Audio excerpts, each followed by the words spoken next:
What's going on, everyone? First, I want to apologize for this being late. I am extremely busy with work, and I'm going to be like that for a little bit, but don't worry, because I am still going to be making videos just a little bit slower for the next few weeks. Have to get priorities done first. And second, I cannot express my excitement enough. The enjoyment I get to bring you a Hellblade review.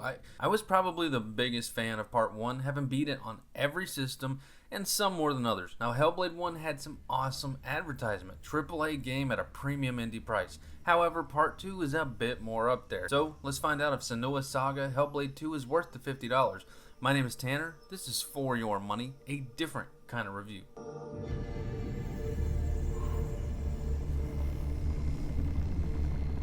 Senua's people have been taken as slaves by the Northmen to their home of Iceland.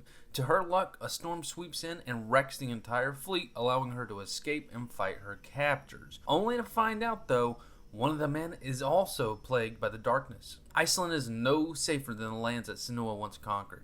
It's infested with draugrs, but above all, giants. Senua has to unravel how to stop the giants and rescue the rest of her people. Now, I tried to keep this vague with no spoilers, but this story is a lot deeper than that, and to talk about anything more than this, it would ruin the surprises that you have in store. Now, we uncover a lot of Senua's life that plays so much of an important role on her as a person. Someone who might just be bigger in the grand scheme. It's a story that's soaked in emotion, and oddly enough, Senua's psychosis helps bring a lot of these emotional thoughts to the foreground. But now it's not only about herself either, as she now surrounds herself with a couple of people she meets along the journey, and they too are just as important. The only true issue that I have with this story is the ending, or more so the last leg of the journey. It just feels a little bit rushed. And the bigger issue, and you're going to hear it a lot, is that it's true, the content feels a bit small. They definitely could have added a little bit more towards the finale, and I think that would have given this game the edge that it needed. Now, the one cool thing this game does have is different narrators. So once you beat the game, you unlock a new perspective in the story, so you start it all over, and then somebody else is going to narrate their feelings on it, and it's going to unveil some awesome lore.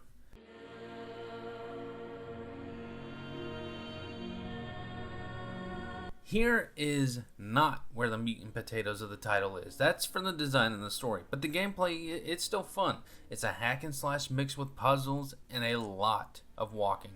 Now, combat is a Ninja Theory specialty, and just like Part 1, it's about simplicity. A heavy and fast attack with dodge and countering.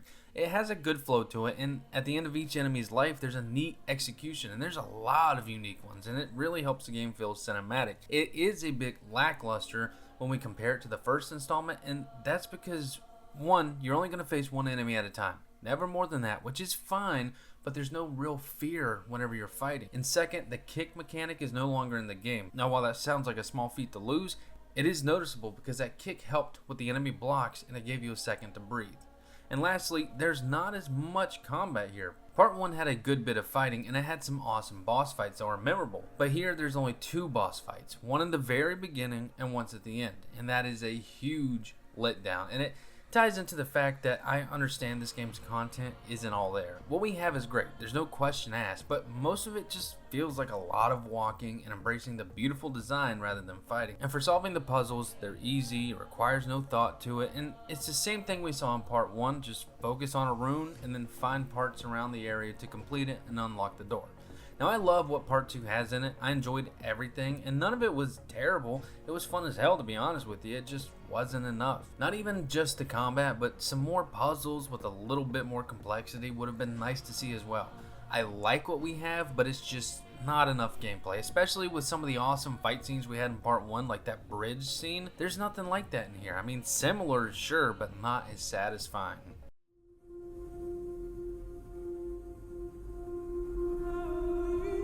This is where the series takes off on all levels. It's a complex design that a lot of developers would have failed on because of what's all going on.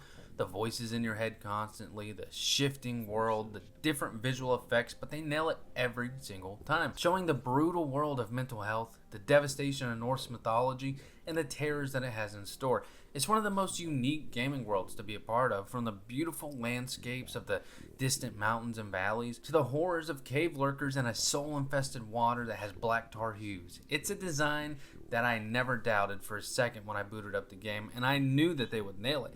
But what I saw honestly exceeded my expectations. I think Hellblade 2 is worth $30 out of $50. It's not a bad game by any means, and I love it. The only downfall is the lack of content, which also affects the pace of the story.